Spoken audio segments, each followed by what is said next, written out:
محمد وآل محمد.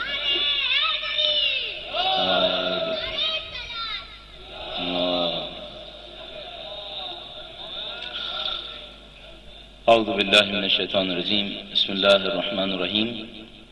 الحمد للہ رب العالمین والصلاة والسلام علی سید الانبیاء والمرسلین حبیب الہ العالمین ابی القاسم محمد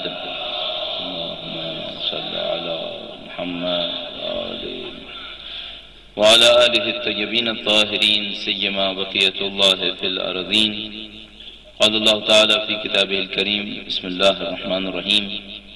ما اتاکم الرسول فخذوه وما نهاکم عنه فانتهوا. درود بجائے محمد و آل محمد صلی علی محمد و آل محمد. زن محترم، اگر کچھ ایام درود سے مختص کیے جائیں تو یہ وہ ایام ہیں جو درود سے بآسانی مختص کیے جا سکتے ہیں. اللہ صلی علی محمد. اس نبی اکرم کی آمد کا جشن جس کے نام میں اتنی برکت ہے کہ اللہ کے فرمان کے مطابق اے رسول اگر آپ کا نام بھی دنیا کے اندر باقی ہے تو اس دنیا پر عذاب نہیں ہوگا. اس نبی اکرم کے وجود کی وہ برکتیں ہیں کہ پروردگار عالم نے ان کو رحمت للعالمین بنا کر بھیجا، اس انتہا کے ساتھ کہ فرمایا جہاں تک میں رب العالمین ہوں وہاں یہ رحمت للعالمین ہوں. رحمت کی عجیب و غریب وسعت کے ساتھ نبی اکرم اس دنیا کے اندر تشریف لائے. نبی اکرم کی آمد کے موقع پر اگر ہم کسی کو تبریک اور تہنیت کا پیغام بھیجنا چاہیں، مبارکباد کا پیغام بھیجنا چاہیں تو وہ ہیں جو ان کے دین کے وارث، وہ ہیں جو ان کے پیغام کے وارث ہیں، جن کے وجود مقدس سے نبی اکرم کا دین پوری دنیا کے اوپر سرفراز ہوگا، جن کے ذریعے سے حق و باطل کے اوپر ابدی کامیابی حاصل ہو جائے گی. اپنے نبی کی آمد کے موقع پر تبریک اور تہنیت کا پیغام بھیجنے کے لیے اس امام کے حضور درود بھیجیں محمد و آل محمد صلی اللہ علیہ محمد. اس سے پہلے کہ میں گفتگو کا آغاز کروں اور یہ دیکھتے ہوئے کہ وقت بہت کم ہے، اس کو جتنا مختصر کروں گا جتنا ممکن ہوگا. اس سے پہلے میں سب سے پہلے تشکر کرنا چاہوں گا، شکریہ ادا کرنا چاہوں گا ان بچوں کا جنہوں نے یہ ٹیبلو پیش کیا. غلامان عباس اسکول کے بچے اور خوش قسمتی سے غلامان عباس اسکول کے محترم شاہدہ یہاں تشریف فرما ہیں. الحمدللہ رب العالمین. ابھی جب میں اس اسکول کا شکریہ ادا کرنے کے لیے سوچ رہا تھا تو میں سوچ رہا تھا کہ یہاں پر موجود بہت سارے جوان اور حتیٰ مسن افراد وہ ہوں گے جنہوں نے غلامان عباس اسکول سے تعلیم حاصل کی ہے اور اس اسکول کے ذریعے سے اپنے تعلیمی کیریئر کو سجایا ہے. ان بچوں کی صحت و سلامتی کے لیے مزید توفیقات کے لیے جو یہاں تشریف لائے اور اس اسکول کی مزید ترقی کے لیے، اور یہ کہ پروردگار عالم اس اسکول کو اہل بیت اطہار علیہ السلام کے ماننے والوں کی زیادہ سے زیادہ خدمت کرنے کی توفیق عنایت فرمائے. باواز بلند درود بھیجیں محمد و آل محمد صلی اللہ علیہ محمد. زن محترم، ہم آج کے دور میں جب سیرت نبی اکرم کے حوالے سے کچھ گفتگو کرتے ہیں تو بہت ساری چیزیں ایسی ہیں جو ثابت ہوئی بھی ہیں جن کے اوپر مزید گفتگو کرنے کی شاید کم سے کم اس مجمع کے سامنے ضرورت پیش نہیں آتی. یہ کہ پروردگار عالم نے نبی اکرم کی سیرت کو اخذ کرنے کا حکم فرمایا ہے. ما آتاکم الرسول فخذوہ وما نہاکم عنہ فانتہوا. جو رسول تمہیں دیں وہ لے لو اور جس سے منع کریں اس سے باز آ جاؤ. واضح فرمان پروردگار عالم کا. لقد کان لکم فی رسول اللہ اسوۃ حسنہ. تمہاری رسول اللہ کی ذات میں بہترین اسوہ حسنہ موجود ہے، بہترین نمونہ عمل موجود ہے.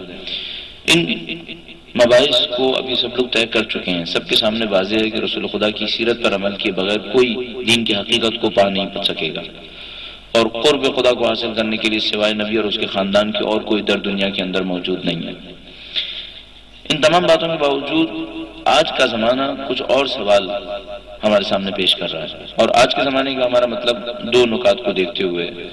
آج کا زمانہ جو عقل اور افادیت کا زمانہ ہے، عقل اور افادیت کا زمانہ، وہ اس طریقے سے کہ اگر آج آپ کوئی بات کہنا چاہتے ہیں تو فوراً آپ سے پوچھا جائے گا کہ کیا عقل کے ذریعے اس کا فائدہ ثابت ہوگا، تو آپ اپنی بات کہیے. اور اگر عقل کے ذریعے سے اس کی افادیت، اس کا فائدہ ثابت نہیں ہو رہا تو پھر اس کو بہت زیادہ پذیرائی حاصل نہیں ہو پائے گی. اس اعتبار سے یہ زمانہ اچھا زمانہ ہے۔ اگر اسلام دین شعور ہے، اسلام عقل اور فکر کا دین ہے، تو آج کا زمانہ دین اسلام کی تبلیغ کے لیے بہترین زمانہ ہے کہ جب لوگ فکر اور شعور کی طرف جانے کی کوشش کر رہے ہیں، اپنی عقل کو استعمال کرنا چاہتے ہیں۔ جب میں اور آپ سیرت کی بات کرتے ہیں ایسے ایک معاشرے کے اندر، تو ہمیں سیرت کے اس عقل اور افادیت کے اصول کو بیان کرنا ہوگا۔ دوسری بات یہ ہے کہ آج کا زمانہ عالمی زمانہ ہے۔ آج ایسا وقت نہیں ہے کہ جس میں آپ مثال کے طور پر کراچی شہر کی محفل مرسان میں بیٹھ کر کوئی بات کہیں اور وہ دنیا میں دوسری جگہوں پر نہ پہنچے۔ آج آپ جو کچھ کہیں گے وہ دنیا کے کونے کونے کے اندر پہنچ جائے گا۔ ان دو خاصیتوں کو دیکھتے ہوئے ایک سوال ہمارے سامنے واضح ہوتا ہے، وہ یہ کہ سیرت رسول کے واجب ہونے میں کہ اس کی پیروی واجب ہے، کسی کو کوئی شبہ نہیں ہے۔ سیرت رسول میں بھی خود کم و بیش کوئی اختلاف نہیں ہے، یعنی اس بات پر اختلاف نہیں ہے کہ سیرت رسول تھی کیا۔ ممکن ہے سیاسی احکام کے اندر کوئی اختلاف موجود ہو، لیکن خود سیرت رسول کے حوالے سے ہمارے پاس اختلاف انتہائی کم ہے۔ سیرت رسول کی افادیت ثابت ہے مسلمانوں کے لیے، اختلاف اس میں انتہائی کم ہے۔ ایک سوال باقی رہ جاتا ہے جو آج کا زمانہ ہم سے کر رہا ہے، عقل، افادیت اور عالمیت کے ہوتے ہوئے، وہ یہ کہ پھر مسلمان کامیاب کیوں نہیں ہے؟ عقل، افادیت اور عالمیت ہم سے ایک سوال کر رہی ہے، وہ یہ کہ اگر تمہارا دعویٰ یہ دعویٰ ہے کہ سیرت رسول واجب ہے اور سیرت رسول مفید ہے، اور سیرت رسول میں تمہارے پاس اختلاف بھی نہیں ہے، سیرت رسول تم تک پہنچ گئی ہے، تو بتاؤ اس سیرت رسول کا تمہیں فائدہ کیوں نہیں ہو رہا ہے؟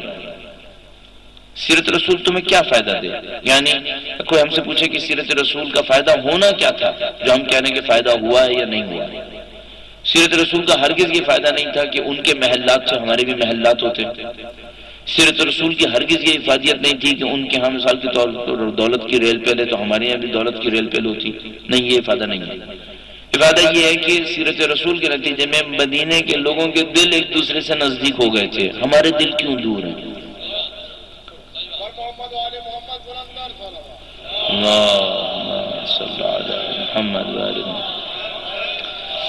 جتنی دیر میں اور آپ یہاں بیٹھے رہے ہیں، یعنی لگ بھگ 2 گھنٹے کا ٹائم جو اس پروگرام کو ہوتے ہوئے گزر گیا ہے، اسی وقت کے دوران کم از کم 20 آدمی عراق کے اندر مارے جا چکے ہوں گے۔ آپ سمجھ رہے ہیں یہ ہو کیا رہا ہے؟ یہ ہم ایک ملک کا تذکرہ کر رہے ہیں، اگر پوری دنیا کے مسلمانوں کا تذکرہ کریں تو ہمیں اور آپ کو سوچنا ہوگا کہ سیرت رسول کی افادیت ہمیں کیوں نہیں مل رہی۔ جب آپ اس سوال کی طرف انتہائی سنجیدگی کے ساتھ غور کریں تو آپ کو ایک اور سوال اپنے آپ سے کرنا پڑے گا، آیا ہم نے سیرت رسول کو سمجھا بھی ہے یا نہیں سمجھا؟ کہیں ایسا تو نہیں ہم سے کوئی غلطی ہو رہی ہو، چونکہ بعض اوقات دین کے اندر ایسا ہوتا ہے، دین سے ٹکرانے والے جب دین کو ختم نہیں کر پاتے تو دین کے نام پر مصنوعی فکر دینے کی کوشش کرتے ہیں، ہمیشہ کا سلسلہ یہی ہے۔ تو ایسا تو نہیں کہ ہم سیرت کے معاملے میں کسی غلطی سے دوچار ہو رہے ہیں، گرچہ اس انتہائی سنجیدہ بحث کی شاید یہاں پر گنجائش کم ہو، لیکن اتنے لوگوں کو دیکھتے ہوئے کہ بالآخر یہ پیغام پہنچنا چاہیے، میں نے انتخاب کیا کہ اس گفتگو کو آپ کے سامنے پیش کروں کہ سیرت کا اصلی مفہوم کیا ہے۔ اب دیکھیے سیرت کے بارے میں جو ہمیں معلوم ہے وہ کیا ہے، اور جو ہم سمجھتے ہیں کہ شاید وہ ہونا چاہیے تھا وہ کیا ہے۔ درود بھیجے گا محمد و آل محمد۔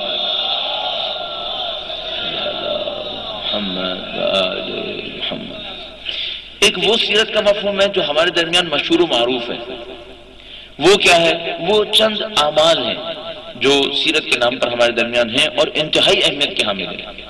مثال کے طور پر رسول خدا کی سیرت میں پانی پینے کا ایک طریقہ کار ہے، رسول خدا کی سیرت میں چلنے کا، اٹھنے بیٹھنے کا، گفتگو کرنے کا ایک انداز ہے، کچھ آداب ہیں۔ گھر میں داخل ہو تو کیا کرو، مسجد میں جب داخل ہونے لگو تو کون سا قدم اٹھاؤ، حتیٰ بیت الخلاء کے لیے بھی آداب بیان کر دیے سیرت رسول کے ذریعے سے۔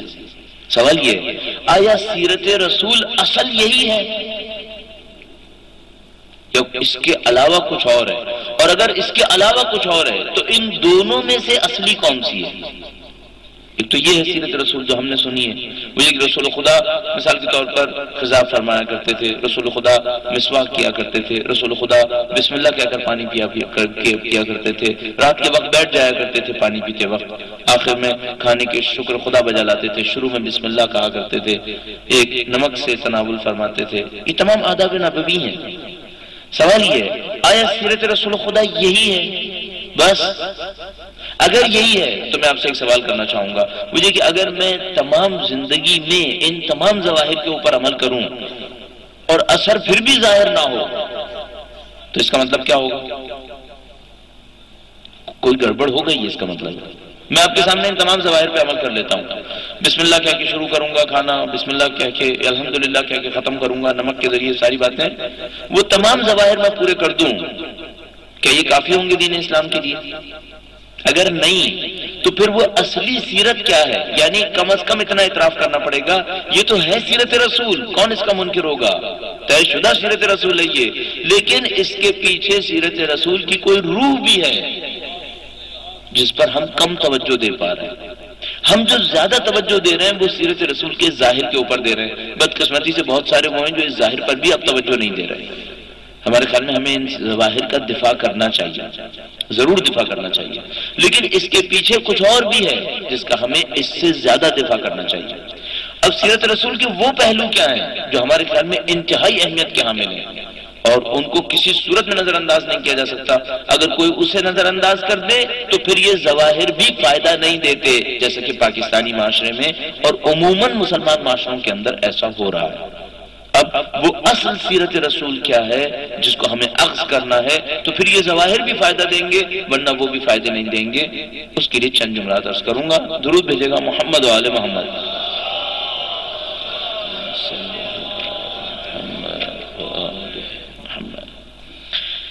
میرے خیال میں سیرت رسول کا سب سے اہم پہلو، یعنی اگر مجھ سے کہے سیرت رسول کا سب سے ضروری پہلو کون سا ہے، تو میں سمجھتا ہوں سب سے ضروری پہلو سیرت رسول کا انسان کی زندگی کا مقصد طے کرنا ہے۔ سیرت رسول طے کرے مقصد حیات کیا ہے۔ آپ یقین فرمائیے ویسٹ میں مغربی ممالک کے اندر سب کچھ فراہم ہے مادی اعتبار سے، ان کے نظریات کے اندر، ان کے افکار کے اندر، مثال کے طور پر پالیٹکس میں، اکنامکس میں، سوشالوجی کے اندر، سائیکالوجی کے اندر، ہسٹری کے اندر، فلسفی میں بہت کچھ ہے، لیکن ان تمام کے باوجود ایک مسئلے کے اندر مشکل ہے، وہ یہ کہ زندگی کا مقصد کیا رہا۔ آیا زندگی کا مقصد عیاشی ہے؟ زندگی کا مقصد دوسرے لوگوں کا استثمار اور استحصال ہے؟ کامیابی کیا ہے؟ یہ وہ چیز ہے جو سیرت رسول طے کرے۔ بدقسمتی سے ہم میں سے بہت سارے لوگوں نے سیرت رسول کے شاید چند ظواہر کے اوپر توجہ دی ہے، لیکن مقصد حیات میں سیرت رسول کی پیروی، اس کے اوپر بہت کم لوگوں نے توجہ دی ہے۔ اچھا، اگر مقصد حیات سیرت نبوی کے تحت معین کیا جائے تو کیسا ہوگا پھر؟ اس کے بعد پھر آپ اور میں خود بخود ایک مقصد طے کریں گے، پوری زندگی کا مقصد۔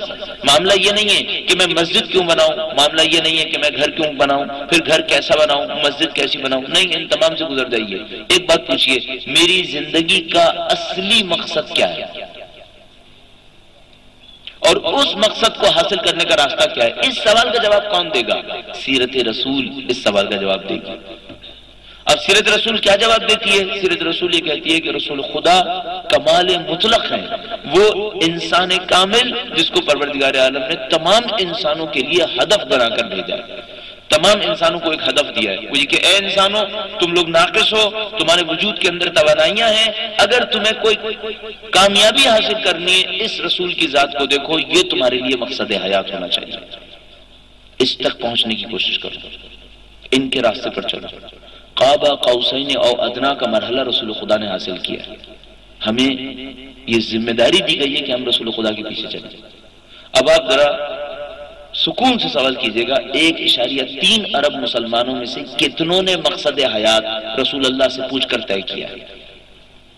کتنوں نے اپنی زندگی کا مقصد طے کیا ہے؟ پہلے مرحلے میں کہ بہت سارے لوگ بے مقصد زندگی گزار رہے ہیں، دوسرے مرحلے میں کتنے لوگوں نے مقصد حیات طے کرنے سے پہلے رسول اللہ کی سیرت پہ نظر رکھی تھی؟ ہمارے مقاصد حیات وہ نہیں جو رسول خدا کی سیرت کے مقاصد ہیں۔ اب دیکھ رہے ہیں ہم انہی چیزوں کو مقصد حیات بنا رہے ہیں جن کو رسول خدا کے معذرت کے ساتھ دشمنوں نے مقصد حیات بنایا تھا۔ رسول خدا کے دشمن دولت، طاقت اور شہرت کے پیچھے بھاگ رہے تھے، اور اگر ہم بھی اسی کے پیچھے بھاگیں تو ہم نے کب مقصد حیات میں سیرت رسول کی پیروی کی؟ اور اگر آپ اور زیادہ اپنے اوپر تنقیدی جائزہ لیں تو اپنے آپ سے پوچھئے گا اب تک آپ زندگی میں کس چیز کے پیچھے بھاگے تھے؟ جس چیز کے پیچھے بھاگے تھے اب تک، کیا سیرت رسول اس کی تائید کرتی ہے؟ مثلا ابھی دیکھیے، میں آپ کی خدمت میں اپنے اوپر رکھ کر عرض کرتا ہوں، فرض کیجئے میں نے اپنی زندگی کا مقصد یہ بنا لیا تھا کہ مجھے پاکستان کا سب سے نامور خطیب بننا ہے.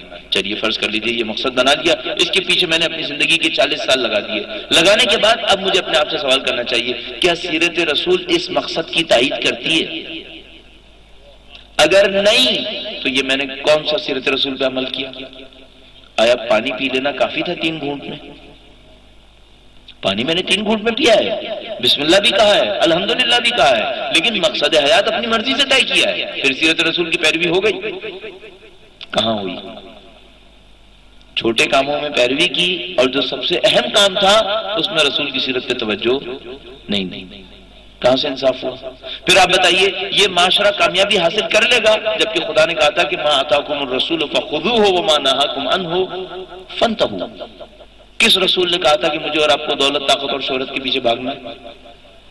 جب انہوں نے منع کیا تھا ہم مان کیوں نہیں گئے؟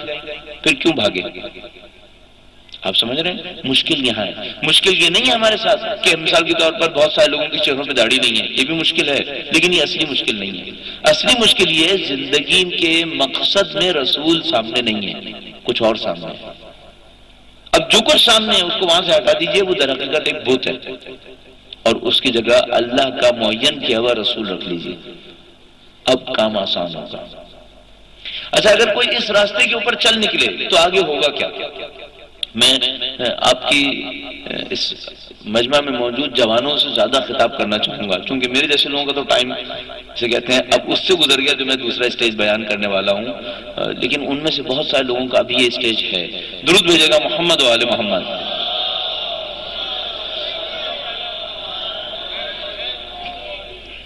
اگر مقصد حیات رسول خدا کی سیرت سے طے ہونا ہے تو ان بچوں سے جو اب اپنے کیریئر کو طے کرنے جا رہے ہیں، آپ سے ایک سوال پوچھوں گا، آپ کس کیریئر کا انتخاب کریں یہ کس نے طے کرنا ہے؟ دیکھیے، مقصد حیات تو اللہ نے رسول کے ذریعے طے کروا دیا کہ مقصد حیات تمہارا رسول ہے. کیریئر کا انتخاب کون کرے گا؟ اب ہم کیریئر کے انتخاب میں کہتے ہیں بھائی جہاں پیسہ زیادہ ہے اس کیریئر کو انتخاب کر لیا جائے، جس کی ڈگری زیادہ چلے اس کا انتخاب کر لیا جائے. اس میں سیرت رسول کی پیروی کیوں نہیں کر رہے آپ؟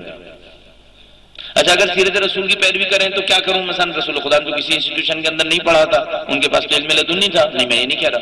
میں آپ سے یہ کہہ رہا ہوں آپ اپنی زندگی کا کوئی بھی کیریئر انتخاب کیجئے، پہلے رسول سے پوچھئے، اے اللہ کے رسول، آپ کے دین کی نصرت کے لیے یہ کیریئر ضروری ہے تو میں اس میں جاؤں گا، ورنہ میں کیوں جاؤں گا؟ اب دیکھیے، آپ اور میں جب اپنے کیریئر کا انتخاب کرنے لگتے ہیں تو آج کل والدین کا فرسٹ چوائس، مثال کے طور پر اگر 2-3 میں سے انتخاب کرنے کی کوشش کریں، مثلا MBA، CA یا کمپیوٹر سائنسز، کس خاطر ہے؟ رسول کی خاطر ہے یا کسی اور چیز کی خاطر ہے؟ اگر رسول کی خاطر ہے، بسم اللہ، آپ نے بہت اچھا کیا کہ پہلے رسول کو رکھا پھر کیریئر کو رکھا. لیکن بدقسمتی سے ہم پہلے کیریئر رکھتے ہیں، پہلے اپنا انتخاب رکھتے ہیں، پھر بعد میں سوچتے ہیں اب اس کے اندر رہتے ہوئے دین کی کیا خدمت کی جا سکتی ہے. یعنی مثال کے طور پر ہمارے پاس بہت اچھے مخلص پاکیزہ جوان آتے ہیں اور کہتے ہیں مولانا صاحب میں نے MBA فائنینس کیا ہے، مثال کے طور پر یہ بتائیے اب میں دین کی کیا خدمت کر سکتا ہوں؟ تو میں اندر ہی اندر سوچتا ہوں کہ یہ کیریئر چوز کرنے سے پہلے پوچھنا تھا کہ دین کی خدمت کے لیے کون سا کیریئر لینا چاہیے، نہیں کہ پہلے چوز کر لیا اور اب آ کے مجھ سے کہہ رہے ہو کہ اب میں دین کی کیا خدمت کر سکتا ہوں. پہلے کیوں نہیں پوچھا تھا؟ جب چوز کر رہے تھے تو آپ نے صرف ایک چیز دیکھی تھی، ان میں سے کیش کراپ کون سی ہے، کس کے اوپر کھڑی نقد فصل مل جائے گی. اب آپ آ کے کہہ رہے ہیں میں دین کی خدمت کیسے کر سکتا ہوں؟ یہ وہ جگہ ہے جہاں مجھے اور آپ کو اپنی زندگی گزارنی تھی. ہم سب نے ایک دھوکہ کر لیا ہے، سب کہنا غلط ہے، کافی لوگوں کو ایک دھوکہ ہو گیا ہے. کافی لوگوں کو ایک دھوکہ ہوا ہے جس کو امیر المومنین نے خطبہ نمبر 112 کے اندر بیان کیا تھا. نبی اور ان کے ولی کی ذات پر درود بھیجیں محمد و آل محمد صلی اللہ علیہ وسلم. خطبہ نمبر 112 موقع ملے ضرور پڑھ لیجئے گا. امیر المومنین نے ارشاد فرمایا تمہارے اعمال دیکھ کر تو یوں لگتا ہے جیسے رزق طلب کرنا تم پر واجب ہے جبکہ وہ تم پر واجب نہیں ہے. تم تو ایسے دوڑ رہے ہو رزق کے پیچھے جیسے رزق طلب کرنا تم پر واجب ہے، جبکہ تم پر واجب تزکیہ نفس اور واجبات کی ادائیگی تھا۔ تو جو طے شدہ تھا اس کے پیچھے تم بھاگ رہے ہو، اور جو تمہیں حاصل کرنا تھا یوں لگتا ہے جیسے تم سے کسی نے وعدہ کر لیا۔ یہ زندگی کا اہم ترین دھوکہ ہے جو آج ہو چکا ہے۔ ہم یوں بھاگ رہے ہیں دولت کے پیچھے رزق کے نام پر کہ جیسے اس کو طلب کرنا ہم پر واجب تھا۔ ہم پہ یہ واجب نہیں تھا، ہم پہ صرف ایک چیز واجب تھی، تم ہمارے دین کی نصرت میں قدم بڑھاؤ، رزق ہم تمہیں دیں گے۔ قرآن کریم فرماتا ہے لا نسألکم رزقا، ہم تم سے رزق طلب نہیں کرتے، رزق ہم تمہیں دیں گے۔ نحن نرزقوک، ہم تمہیں رزق دیں گے۔ ہم سمجھے کہ ہم نے طلب کرنا ہے۔ اچھا ہم نے کیوں یہ کام کیا؟ ہم یہ سمجھے اگر خدا پہ چھوڑ دیں گے نعوذ باللہ کم دے گا، اور میں ڈھونڈوں گا تو مجھے زیادہ ملے گا۔ اس سے بڑھ کر حماقت اور کیا ہو سکتی تھی؟ رزاق خدا ہے، وہ کم دے گا اور میں ڈھونڈوں گا تو زیادہ ملے گا۔ کس نے کہا ہے؟ آپ دیکھ رہے ہیں اگر کسی نے سیرت رسول پہ چلنا ہے، ان معاملات میں سیرت رسول پہ چلے، پھر بیٹھ کے پانی پینا بھی فائدہ دے گا، لیکن اہم معاملات میں کسی اور کے راستے پر چل نکلے اور چھوٹے معاملات میں سیرت رسول کی پیروی کر کے کہتے ہیں ہم نے سیرت رسول کو طے کر لیا، کہاں سے فائدہ ملے گا؟ ابھی جیسے ہمارے وہ ٹیبلو کے اندر بچے ہم سے کہہ رہے تھے کہ مال حرام نہیں کھلانا چاہیے اور یہ ہے وہ ہے، مجھے بتائیے جس گلاس کو مال حرام سے خریدا گیا ہے، جو پانی مال حرام سے خریدا گیا، اسے بیٹھ کے پیو یا کھڑے ہو کر اس سے کوئی فرق نہیں پڑے گا، اس کو لیٹ کے پی لو کچھ نہیں ہونے کا ہے، کھڑے اٹھنے کے بیٹھنے بات کرتے ہو۔ اب مال حرام اس کے اندر چلا گیا ہے، اب تم بیٹھ کے پیو، درود پڑھو، صلوات پڑھو، بسم اللہ پڑھو، کچھ بھی کرو، حرام حرام رہے گا، یہ پاک نہیں ہوگا۔ زندگی کے راستے میں معذرت کے ساتھ یوں عرض کرتا ہوں، زندگی کی گاڑی میں ابو سفیان کی ٹرین میں بیٹھ گئے ہیں اور سیٹ علی کی ڈھونڈ رہے ہیں۔ بھائی یہ ٹرین ابو سفیان کی ہے، اس میں علی کی سیٹ نہیں ملے گی۔ ہم لوگوں کے ساتھ گڑبڑ یہ ہو گئی ہے، ہم غلط ٹرین میں بیٹھ گئے ہیں۔ اس ٹرین میں جو رسول خدا نے چلائی تھی اس میں کیوں نہیں بیٹھتے؟ اس میں ہمیں خوف آتا ہے کہ شاید ہم ناکام رہ جائیں گے۔ نہیں، ہم ناکام نہیں رہیں گے، اگر ہم رسول خدا کی پیروی کریں گے کامیابی ہمارے ساتھ ہے۔ اب آج کا زمانہ بہت خوبصورت زمانہ ہے، ایک اعتبار سے میں نے آپ کی خدمت میں عرض کیا، ایک بار درود بھیجیے گا محمد و آل محمد صلی اللہ علیہ لگے اللہم صلی اللہ محمد۔ یہ جو غیر محسوس ذکر ہم اپنے امام کا کرتے ہیں اس میں برکت ہے، ہم نہیں سمجھ پا رہے۔ یہ غیر محسوس ذکر ہے، امام کے نام پر درود بھجوایا غیر محسوس طریقے سے، ہمیں پتہ بھی نہیں چلا، اس میں برکت ہے۔ نبی کے نام میں برکت، جو آپ نے چراغاں کیا ہے آپ نے شاید سوچا بھی نہ ہو، اس میں برکت ہے۔ اللہ اس سے خوش ہے کہ نبی کا نام ذکر ہو رہا ہے، اللہ اس سے خوش ہے کہ نبی کے نام میں احترام میں گردنیں جھکیں، اللہ اس سے خوش ہے کہ نبی کے نام کے اوپر درود بھیجا جائے۔ درود بھیجیں محمد و آل محمد۔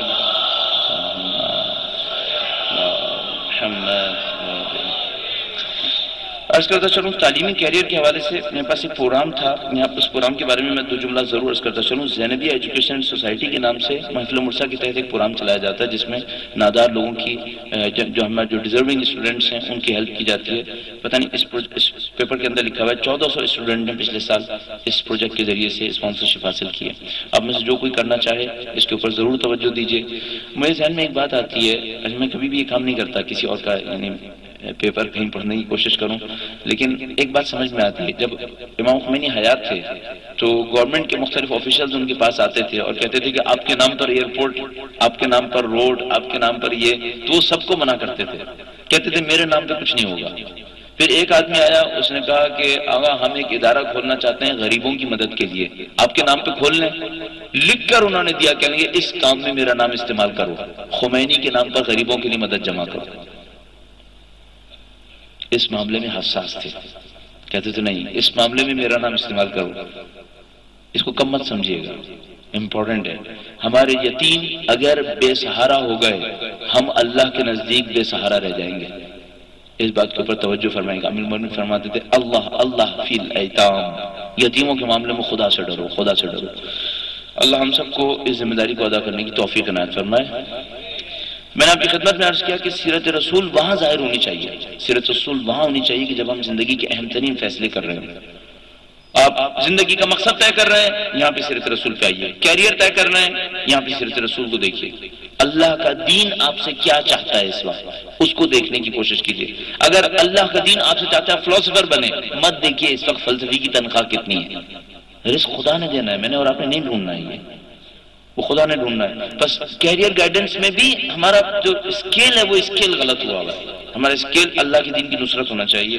اور بس آخری جملہ عرض کرتا چلوں، یہ زمانہ اللہ کے دین کی نصرت کا زمانہ ہے، فتح کا بس نہیں ہے. فتح بھی ہے، نصرت بھی ہے، سب کچھ ہے اس زمانے کے اندر. لہٰذا ہم نے اور آپ نے اپنی آنکھوں سے دیکھا کس طرح پروردگار عالم نے اپنے دین کی نصرت دی ہے ایک اسلامی حکومت کے ذریعے سے. کس طرح پروردگار عالم نے اپنے دین کو نصرت دی ہے حزب اللہ کی اس کامیابی کے ذریعے سے.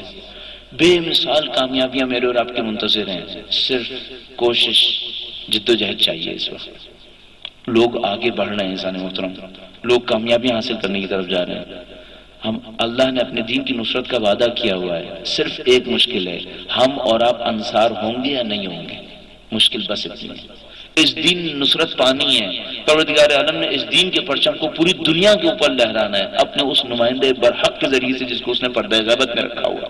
وہ تشریف لائیں گے، پوری دنیا کے اوپر دین خدا کے پرچم کو لہرا دیں گے، ظلم و ستم کا خاتمہ کر دیں گے، عدل و انصاف کا دور دورہ ہوگا.